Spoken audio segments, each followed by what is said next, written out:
жазып аламыз тозаңдану және ұрықтану.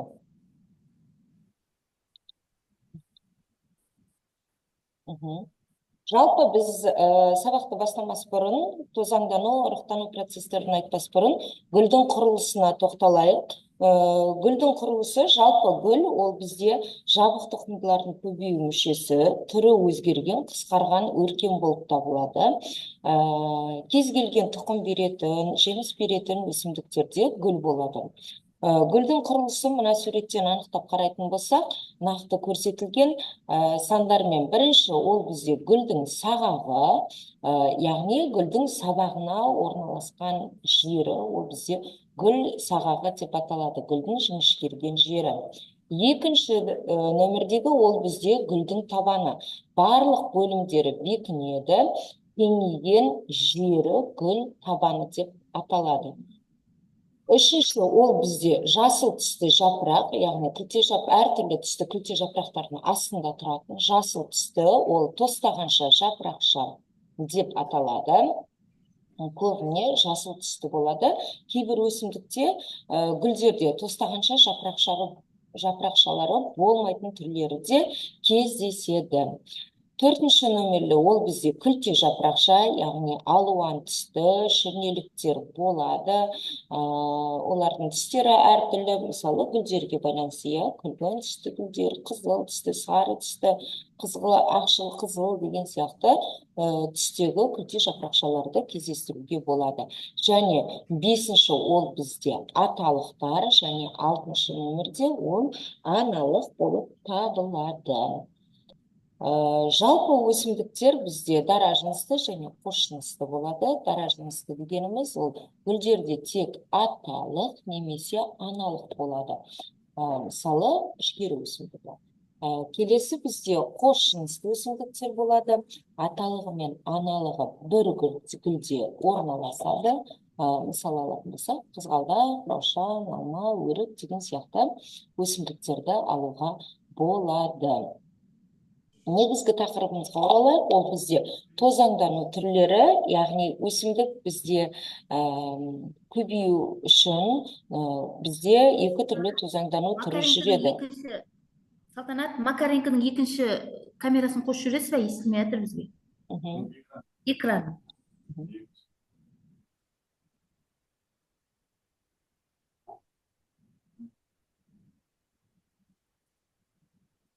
Жіберді қазір қосылатын шығар. Айналып жатыр.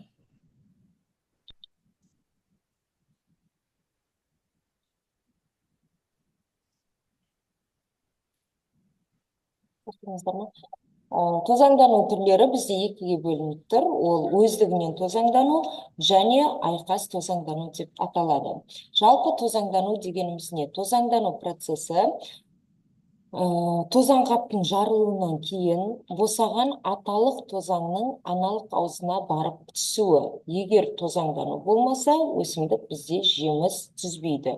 Өйткені жеміс түсетін өсімдіктердің барлығында тозаңдану процесі жүреді. Енді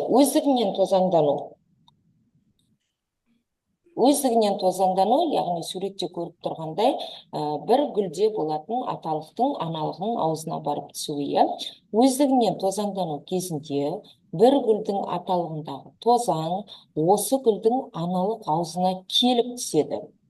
Мұндай тозаңдану бидай, арпа, зығыр, бұршақ, үрме бұршақ, картопта жүреді. Өздігінен тозаңдану өсімдіктерде көбіне гүлдегенге дейін гүлшанақта жүреді. Гүлшанақ ашылғанда тозаңдану өтіп болады.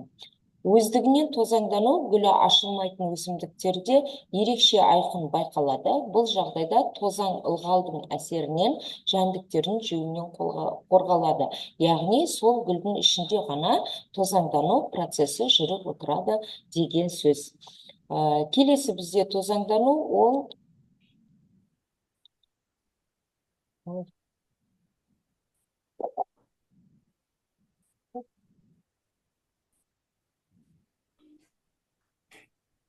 Келесі тозаңдану процесі ол бізде айқас тозаңдану.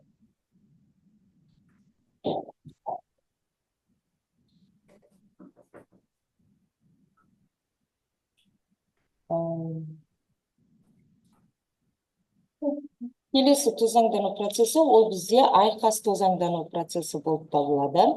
Айқас тозаңдану суреттен көріп отырғанымыздай, яғни бұл гүлдің аталығы келесі гүлдің аналығына барып түседі, иә.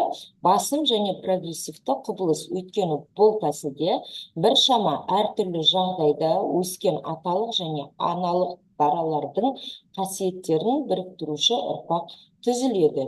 Екі және одан да көп гүлдер қатысатын айқас тозаңдану жәндіктер арқылы тозаңдануы мүмкін, жел арқылы тозаңдануы мүмкін, су арқылы, құстың көмегімен жүзеге асырылуы мүмкін. Яғни гүлге қонған жәндіктерге жабысып, келесі гүлдің аналығына барып келесі гүлдің аналығына барып түсуі мүмкін, иә. Жәндіктер гүлдерге шірнеліктер бөлетін тәтті шырын үшін қонады. Одан кейін желмен тозаңдануды айтатын болсақ, жел арқылы тозаңданатын өсімдіктердің тозаңдары өте майда, жеңіл, құрғақ болады. Гүлдері реңсіз, ұсақ және шірнеліктері болмайды. Айқас тозаңдану алма ағаштары, қарабидай және асқабақ өсімдіктеріне тән болып келеді. Гүлдің көбеюге қатысатын бөлімдері жаңағыны айтып өттік, аталық және аналығы. Гүлді өсімдіктердің ұрықтануы, тозаңдану, жақынға түсуі, ұрықтану, жеміс және тұқым беру. Жақсы, олай болса, жаңа тақырыпқа тапсырмалар орындайық қазір.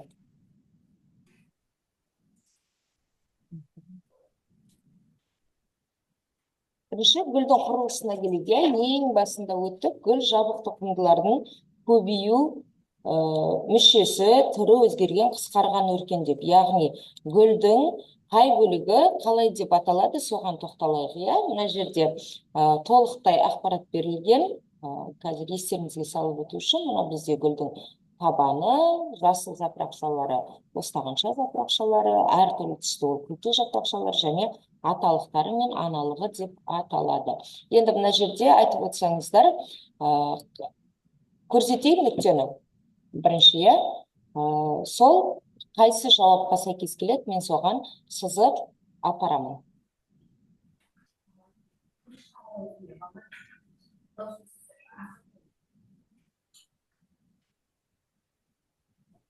Ең бірінші мына астыңғы жағынан бастап, иә, астыңғы нүкте қайсына келеді? Ол жерге не істелінеді? Ол бізде гүлдің табаны.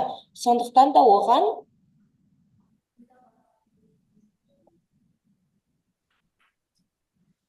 иә,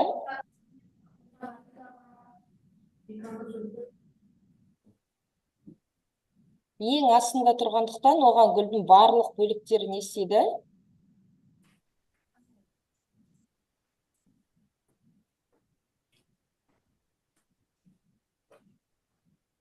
Салтанат, кешіріңіз, біз балалардың дауысы естілмей жатыр. Бүгін басқа ноутбук. Жақсы. Олай болатын болса, бізде бұл ең астында тұрғандықтан, ол жерде барлық өсімдіктердің мүшелері бекінеді, иә. Мына көк түспен жалғаймыз. Қазір. Гүлдің барлық бөліктері бекінетін, кеңейген құрылым болып табылады. Келесі, мына белгіні көрсек, бұл жасыл, яғни қайсы бұл? Жасыл түсті, гүлдің сыртында бірікпеген, жеке немесе біріккен жапырақшалары тұрады дегенмен сәйкес келеді. Дауыстарыңыз естілмеген дұрыс болмақ, мен өзім ғана жұмыс істеп отырғаным. Келесі үшінші нүкте, бұл бізде аналыққа байланысты, яғни жұмыртқа жасушасы түзіледі.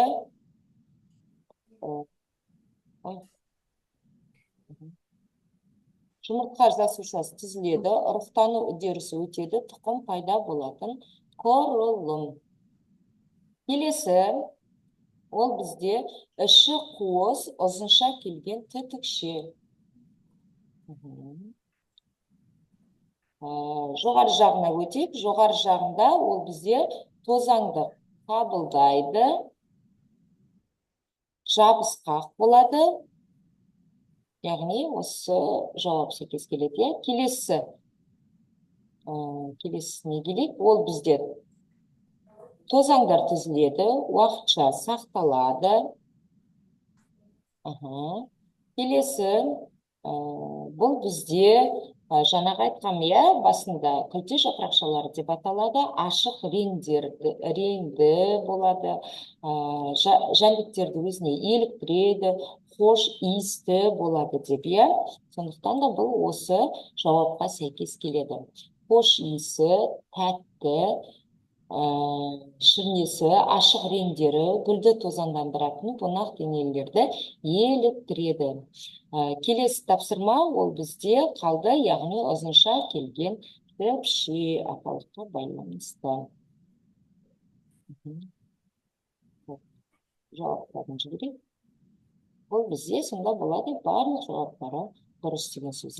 Келесі бөлігі тозаңдану процесіне байланысты сұрақ, немесе көрінбесе дәптерлеріңізге жұмыс жасауға болады. Дәптерлеріңізде кітапта 221 бетте екінші кесте бойынша істелінген, бұл дәптерлеріңізді ашып жұмыс жасауға болады. Желмен тозаңданатын және жәндіктермен тозаңданатын белгілерді бөліп жазасыздар.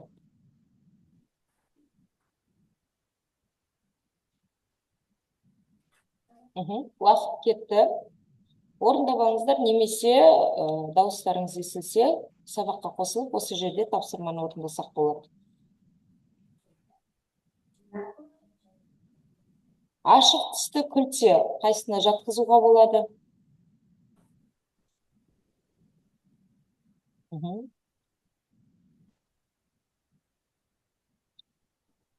Бізде негізінде Макаренкодан басқа тағы мектептер бар, ол кісілер қосылмай отыр. Аңғар мектебі.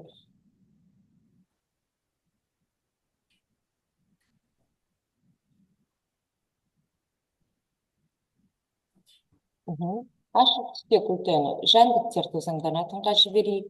Келесі, гүлдерінің құрамында эфир майлар болады. Оны да жәндіктермен тозаңданатынға жіберейік. Гүлдері иіссіз, яғни бұл бізде еліктірмейді деген сөз. Жел арқылы тозаңданатынға жіберейік. Гүлдері хош иісті дейді, яғни олар өздеріне жәндіктерді, құстарды, барлығын еліктіре алады деген сөз. Оларды жәндіктермен тозаңданатынға жіберейік.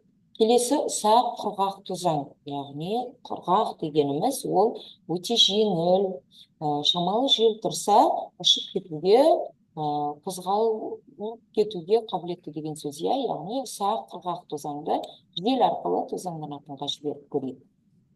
Аталықтары ұзын иіліп тұрады дейді. Бұны да жел арқылы тозаңданатынға жіберіп көрейік. Келесі, гүл серігі әлсіз дамыған және гүлде шірнеліктері бөлінген дейді екеуін. Бұлай жіберіп көрейік. Қазір тексерейік. Сіздер кітаппен жұмыс жасай берулеріңізге болады.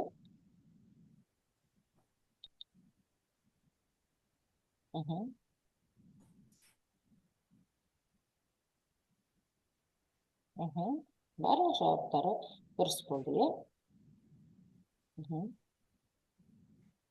Қайтадан шығардым. Өздеріңіздің дәптерлеріңізге жазып орындап алсаңыздар болады.